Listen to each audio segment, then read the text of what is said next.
సికింద్రాబాద్లో డాక్టర్ వేషధారణలో దొంగతనం చేయడం కలకలం రేపింది. సికింద్రాబాద్లో ప్రైవేట్ ఆసుపత్రి ఇటీవలే సుధారాన్ని చేరింది. గైనకాలజిస్ట్ అంటూ పేషెంట్ వద్దకు వెళ్లిన మహిళ మత్తుమందిచ్చి 10 తులాల బంగారం కాజేస్తుంది. బాధితురాల కొడుకు ఫిర్యాదుతో పోలీసులు కేసు నమోదు చేసి దర్యాప్తు చేస్తున్నారు.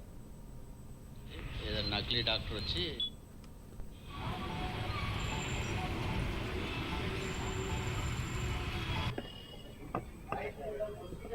హాస్పిటల్ సికింద్రాబాద్లో నిన్న అడ్మిట్ అయిన ఉండే మా mother sun stroke and other issues వల్ల అడ్మిట్ అయిన ఉండే. సో మేము నిన్న అడ్మిట్ అయినాం. సో ఈరోజు మార్నింగ్ దాకా ఉండే. సో మేము మార్నింగ్ 4 డాక్టర్స్కి రెఫరల్ అడిగాము. ఒకటి గ్యాస్ట్రాంట్రాలజీ, ఒకటేమో స్పైన్, ఒకటేమో ఆర్థోపెడిషన్, ఇంకోటేమో గైనిక్.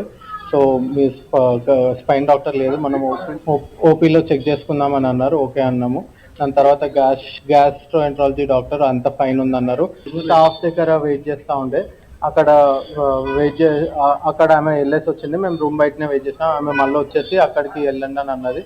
అక్కడికి వెళ్ళామని చెప్పంగానే మేము అక్కడికి వెళ్ళాము. ఒక 10 minutesలో మేము వచ్చేసే వరకు మా మమ్మీ బేహోష్ అయిపోయి ఉండే. మమ్మీని లేపి ఇట్లా ఏమైందంటే మమ్మీ ఏదో ఇచ్చింది రా అని అన్నది. అది ఏంది అని చూసినాం. చైన్ చూస్తే చైన్ లేదు, కమ్మలు చూస్తే కమ్మలు లేవు. బయటకు వచ్చి నర్సింగ్ స్టేషన్ వాళ్ళని అడిగితే వాళ్ళు కమ్మల్లో ఏమి ఇంజెక్షన్ ఇచ్చారు అది అని అడిగితే మాకు తెలియదు అని అన్నారు. ఆమె ఎవరో డాక్టర్ వచ్చింది కదా మేము అంటే ఆమె ఎవరో మాకు కూడా తెలియదని వాళ్ళు చేయలేదు చేస్తున్నారు. అండ్ వాళ్ళని అడిగితే ఇప్పటివరకు ఏం రెస్పాన్స్ లేదు. ఇది ఇష్యూ అయి 4 hours అవుతుంది. మమ్మీకి ఇప్పటివరకు ఏం టెస్టులు చేయలేదు, మమ్మీని ఏం పట్టించుకోలేదు.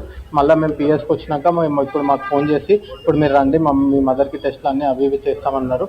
మేనేజ్మెంట్ అయితే చాలా పూర్ ఉండే, చాలా వరస్ట్ ఉండే. మాకు చాలా ఇబ్బంది అయింది. పుస్తల తాడు అయింది, 7 తులాలు.